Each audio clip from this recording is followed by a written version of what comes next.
Hello everyone, welcome to Gosport Railworks. My name's James and today we'll be looking at another Dapol locomotive, this one being the LNER B17. I will mention that this is actually the older one, as you can tell by the packaging, but it's still a good representative of the class. But unfortunately I do have to mention this was a pre-owned model, so it does have a bit of damage here and there. Unfortunately it's mainly on the handrails on the tender and a little bit on the cab, but don't let that detract you from the model itself. This is just a unfortunate circumstances of buying pre-owned. Unfortunately it's also cheaper, which makes it a bit easier for me. But anyway, onto the model itself. We'll do the boring bits first. We'll look at the product code. It is ND079D B17 in LNER apple green, and its name is Barnsley. The new one, which I've got on the screen, is 2S02003, which is exactly the same, which is a B17 in LNER apple green, but it's Manchester City. Both of them are DCC compatible. The chip will be in the tender, and it does have NEM pockets on either end. This is, first of all, it is a very nice looking model because I do also like this livery. Something about green and white, it looks very nice, which is probably the reason why I like the Southern Railway olive green, because it's also green and white. Anyway, this uses the normal Dapol tender driven system, so it's a motors in a tender, it's got a drive shaft, and it runs the wheels here. We'll mention it is a fairly decently heavy model, but I'll check that in a minute. Detail wise, other than the bits which are broken, it looks very nicely done. The lining on the tender is fairly particularly done well. The lining, the red line, which goes across the bottom, is also a nice feature as well, because even though it's mostly green and white, that little bit of red adds just a bit of variance to it. The lining on the boiler is quite nicely done, as you can just about see. It is white, black and white, as it should be. I think these safety valves might be metal, I'm not entirely sure, as they're a bit too difficult to tell on a small scale. The lining on the wheels is also very nicely done as well. The print for the lettering is finally, I can't see any blemishes or anything like that, so it's top marks from me. The lining on the cylinders looks nice. It does have the number on the front buffer beam, and it also looks like the print of the shed number. Unfortunately, at N gauge scale, you can't really see it, but you can see the name of the locomotive, very nicely done on just here, which will be Barnsley. And on the other side, it looks fairly nice as well. You will get a close-up view, so you have to see a bit better. The rear is a bit plain, but it does serve its purpose. It does also have fake couplings, so that's also nice. As you can see inside, unfortunately due to the drive shaft, it doesn't really have much detail on the inside, but luckily it's a very not umpin cab, so you won't be able to see that much anyway, but there is some moulded detail for inside the cab, and it does have glazed windows. The coupling rods are also very nicely done in black too.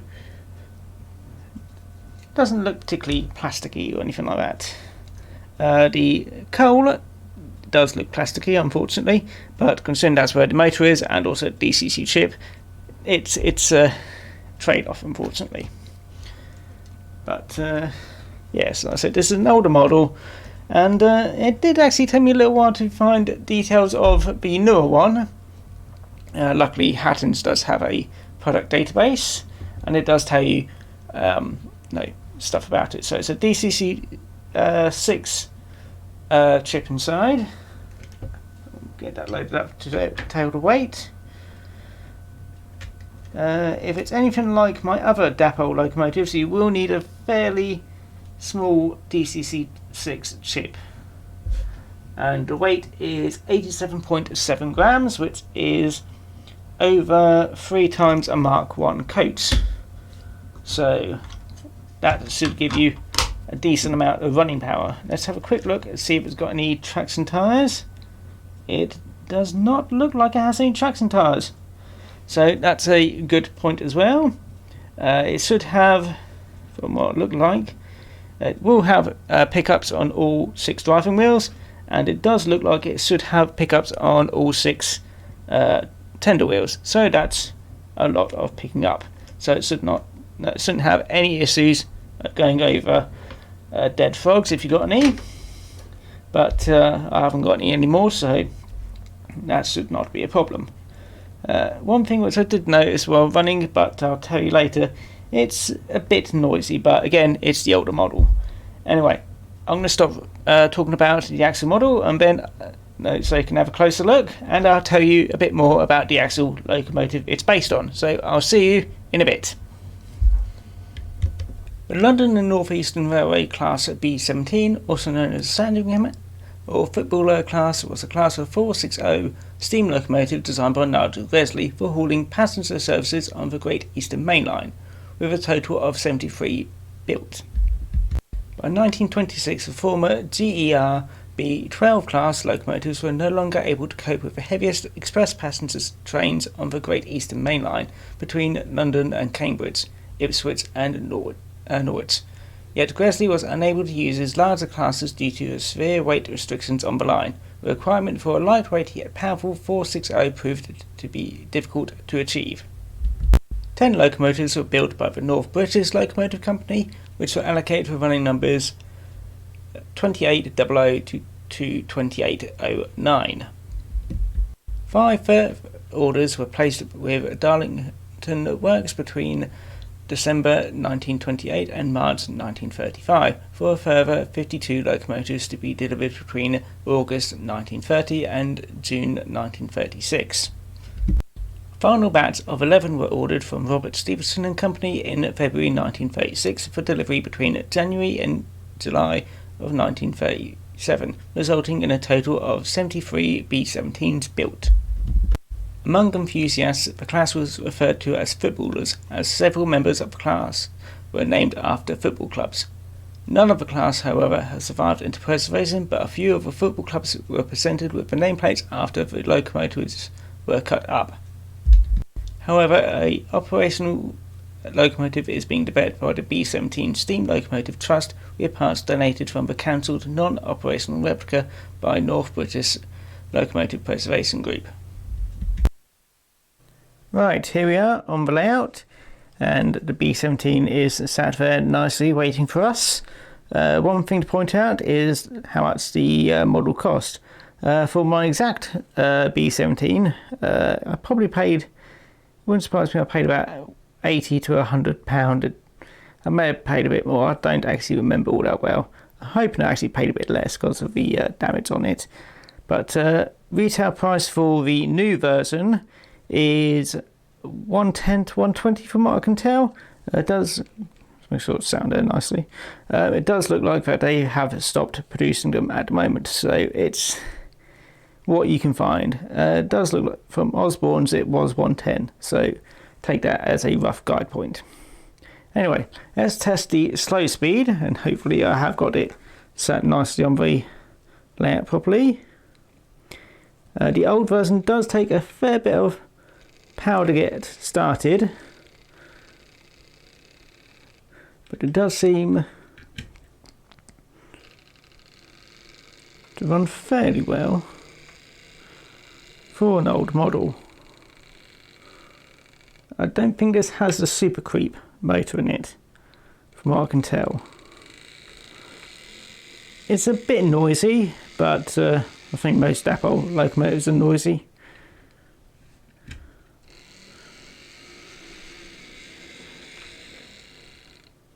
It seems right. Now let's have a quick go around the quick run of the layout, and then we'll couple up to the test rake, which I've got just sat over there for a moment. Anyway, Seems like a good speed. This is on DC, so I won't have the finest of controls.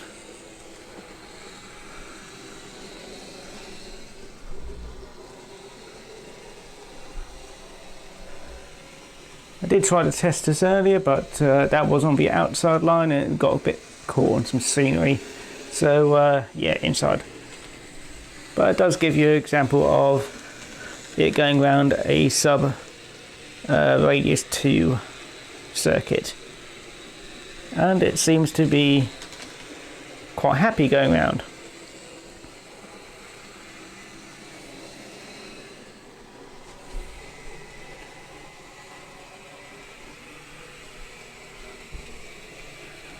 Well, just going to bring there to a stop.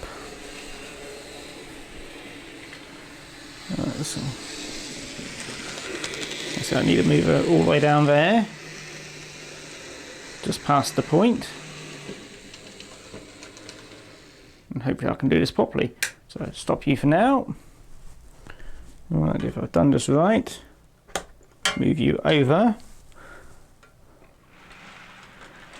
and try not to derail anything.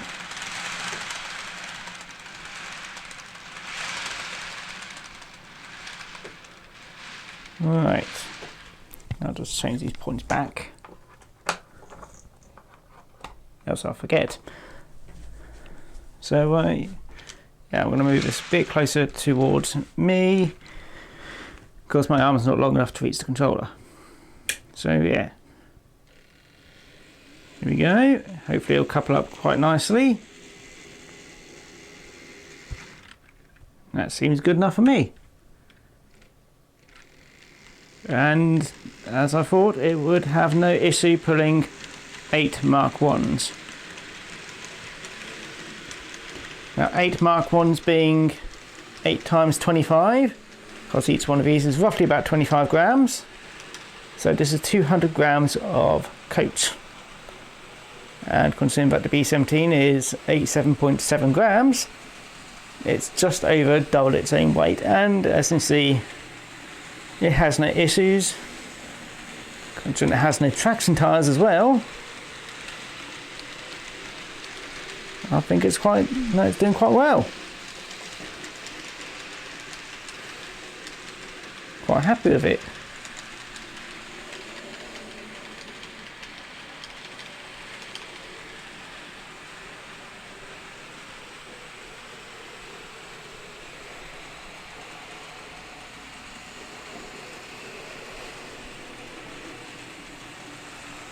Do a close up of it.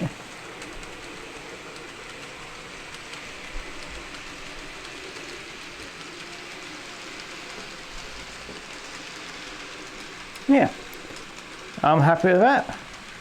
And if you can find this at a reasonable price, I would recommend getting yourself a LNER B17 if you want one, that is. Even the old ones seem to be fairly good runners if you don't mind that it's not going to have that super creep motor. I'm just going to bring it to a stop. But yeah, that's it. For an older version of the model, it runs very well. And yeah, that's it. I'm happy with it, and I'm sure people who have one of these are probably happy with them. And yeah, I'd recommend one. But yeah, this has been James from Gosport Railworks, and I hope you enjoyed this review. And yeah, I'm going to send her off into the distance.